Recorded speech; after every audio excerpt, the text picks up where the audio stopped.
చెప్పాడు. ఇంటికి వెళ్ళి ప్రచారం చేస్తూ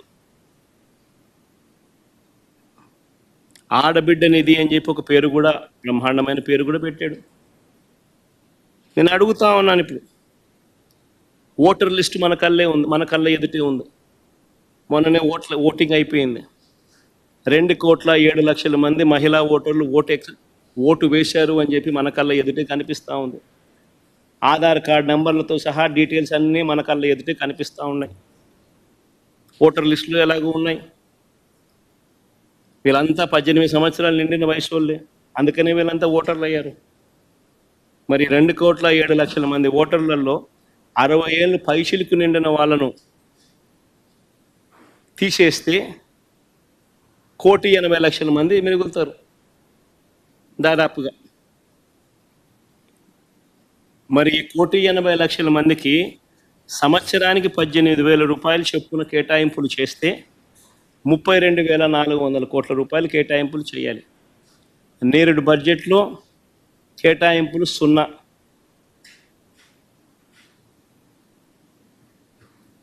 ఈ బడ్జెట్లో కేటాయింపులు 0.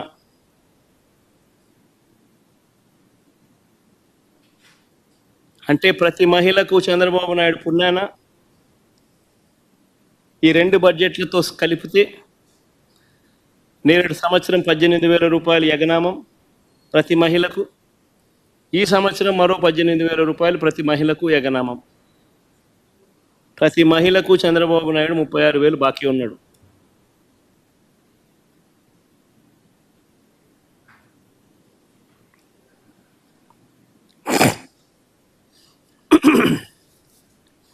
మహిళలందరికీ ఉచిత బస్సు, ఇది చాలా చిన్న హామీ వాస్తవం చెప్పాలంటే.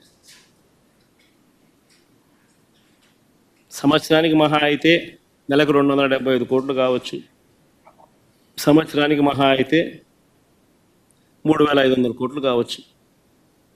చాలా చిన్న హామీ వాస్తవం చెప్పాలంటే. ఎన్నికల మేనిఫెస్టోలో ఇది హామీ పెట్టాడు. ఫస్ట్ ఇయర్ అయిపోయింది, ఎగరగొట్టేశాడు. మళ్ళీ 2వ సంవత్సరం, మళ్ళీ ఈ సంవత్సరం బడ్జెట్లో చూస్తామా అంటే కనిపించడం లేదు. ఈ సంవత్సరము ఎగనామే. మా రాయలసీమలో ఉన్న మహిళలందరూ ఎదురు చూస్తున్నారు. విశాఖపట్నం పోయి రావచ్చు కదా, పోయి చూసి రావచ్చు కదా, బాగుంటుంది కదా అని చెప్పి.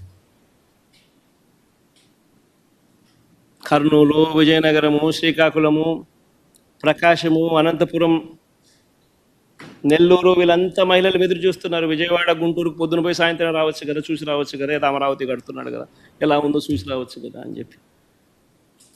ఉచిత బస్సు పెడితే ఉచితంగా ప్రయాణం చేసి రావచ్చు కదా, ఎక్కడికి పడితే అక్కడికి పోవచ్చు కదా, విహారయాత్రలకు పోవచ్చు కదా, చూసి రావచ్చు కదా, విశాఖపట్నం దగ్గర నుంచి, విజయవాడ దగ్గర నుంచి, గుంటూరు దగ్గర నుంచి అందరూ చూసి రావచ్చు కదా అని చెప్పి అందరూ ఎదురు చూస్తూ ఉన్నారు. కానీ ఈ పెద్ద మనిషి ఏమో ఇటువంటి చిన్న హామీని కూడా నెరవేర్చడంలో మాత్రం ఈ చంద్రబాబు నాయుడు అనే వ్యక్తి తన నైజాన్ని చూపిస్తూ ఉన్నాడు. నేడు సంవత్సరం 3,500 కోట్లు ఇదే మహిళలకు బకాయిలు ఎగరగొట్టాడు, ఎగనామం పెట్టాడు. మళ్ళీ ఈ సంవత్సరం మరో 3,500 కోట్లు. అంటే మహిళలకు ఫ్రీ బస్సు రూపేణ మరో 7,000 కోట్ల రూపాయలు చంద్రబాబు నాయుడు బాకీ పడ్డాడు, ఎగరగొట్టాడు. ఇంకొక హామీకి పోదాం. నేను అన్ని ముఖ్యమైన హామీల గురించి మాత్రమే మాట్లాడుతూ ఉన్నా. చిన్న హామీలు, పెద్ద గురించి మాత్రమే మాట్లాడుతూ ఉన్నా. చాలా ఉన్నాయి. సూపర్ 6 సూపర్ 7 టచ్ చేస్తున్న ప్రస్తుతానికి. స్కూలుకు వెళ్ళే ప్రతి విద్యార్థికి ఏడాదికి 15,000 ఇస్తామన్నాడు. 2 పిల్లలుంటే 30,000 అన్నాడు. 3 ఉంటే 45,000 అన్నాడు. కాదు 4 ఉంటే 60,000 ఇస్తానన్నాడు. ఎంతమంది పిల్లలుంటే అంతమందికి ఇస్తాను అని ఎన్నికలప్పుడు చెప్పాడు, మేనిఫెస్టోలో పెట్టాడు. తల్లికి వందనం అని చెప్పి ఒక మంచి పేరు కూడా పెట్టాడు. చంద్రబాబు నాయుడు ముఖ్యమంత్రి అయిన తర్వాత మొట్టమొదటి బడ్జెట్ ప్రవేశపెట్టాడు. అందులో 5,386 కోట్లు కేటాయింపులు చేశాడు.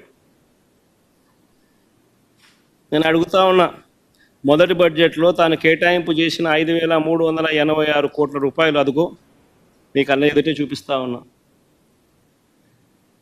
మొదటి బడ్జెట్లో తాను కేటాయింపులు చేస్తూ బడ్జెట్లో తాను ప్రవేశపెట్టిన బడ్జెట్ పత్రాల్లోని డాక్యుమెంట్